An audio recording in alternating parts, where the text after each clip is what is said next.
Good evening guys and welcome to easy win. आज हम भारत के जासूस अजीत डोभाल का जीवन परिचय पढ़ेंगे और जानेंगे उनके जीवन की कहानी।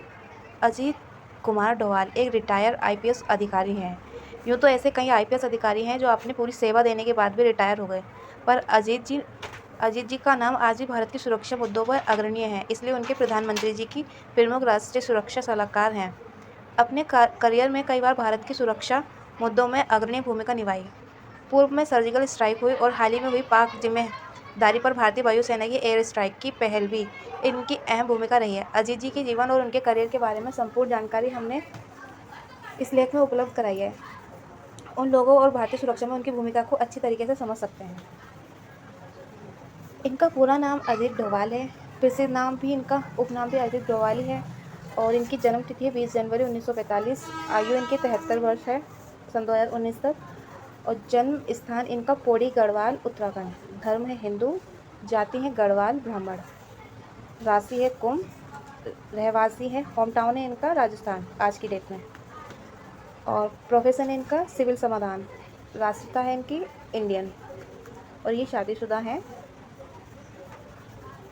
अजीत जी का जन्म 1945 में हुआ था। इनका जन्म उत्तराखंड के पौड़ी गढ़वाल नामक स्थान पर एक गढ़वाल परिवार में हुआ था।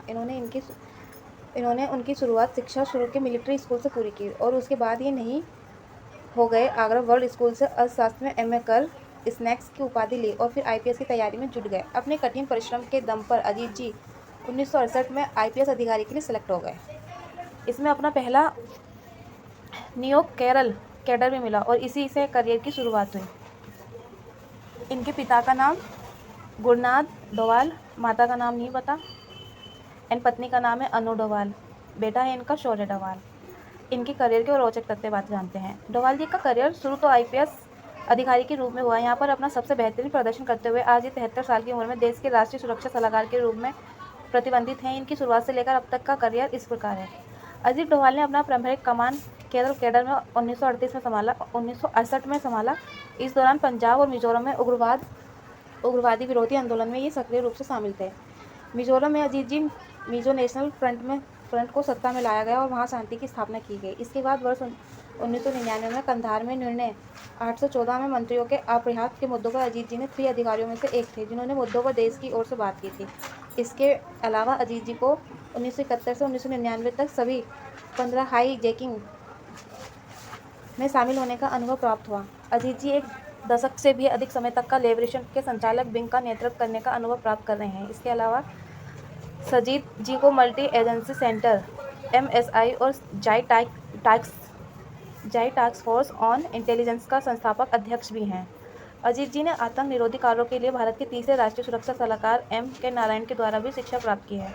पंजाब में रोमनियों के रेस्क्यू के समय भी अजीत जी की भूमिका बहुत अहम थी। साल 1988 में ब्लैक ऑपरेशन थंडर के पहले होने से पहले स्वर्ण मंदिर में प्रवेश कर गुप्त सूचनाओं को एकत्रित किया था। अजीत जी मिजो नेशनल आर्मी के साथ बर्मा और चीन की सीमा के अंदर एक बहुत बड़ा समय है। मिजो नेशनल फ्रंट के विद्रोह के समय भी उनका प्रदर्शन स्मारक था। आज डोभाल जी करीब 7 साल तक एक बहुत ही चरम सीमा तक पाकिस्तान में अपना धर्म वर्गीकरण झेला। इस दौरान भारतीय सुरक्षा एजेंसियों के लिए कई शीर्ष जानकारियों को भी एकत्रित किया। अजीत जी वर्ष 2005 में जनवरी के महीने में इंटेलिजेंस ब्यूरो के निदेशक के पद से सेवानिवृत्त हुए। उसके बाद वर्ष 2019 में ये विवेकानंद इंटरनेशनल फाउंडेशन के संस्थापक अध्यक्ष बने। वर्ष 2009 से 2011 तक भारतीय काला धन विदेश में इन सीक्रेट बैंक और टैक्स हेवन के नाम की बनी रिपोर्ट के संपादन में योगदान दिया और वे बीजेपी के इस अभियान का महत्वपूर्ण हिस्सा बने। साल 2014 में अजीत जी का करियर एक अहम मोड़ पर आया और ये भारत के 5वें राष्ट्रीय सुरक्षा सलाहकार के रूप में नियुक्त हुए। वर्ष 2014 में ही अजीत जी ने उन 46 भारतीय नर्सों की महत्वपूर्ण भूमिका निभाई जो इराक में फंसी हुई थी और उनके बारे में अपना संपर्क खो दिया था। इसके लिए ये स्वयं इराक चले गए और गुप्त मिशन पर काम किया। अजीत जी ने सेना के प्रमुख साथ म्यांमार के बाहर चले गए और एजेंसियों के खिलाफ अभियान में महत्वपूर्ण भूमिका निभाई थी। यह अभियान 50 आसान को सीधा करते हुए एक सफल अभियान साबित हुआ था।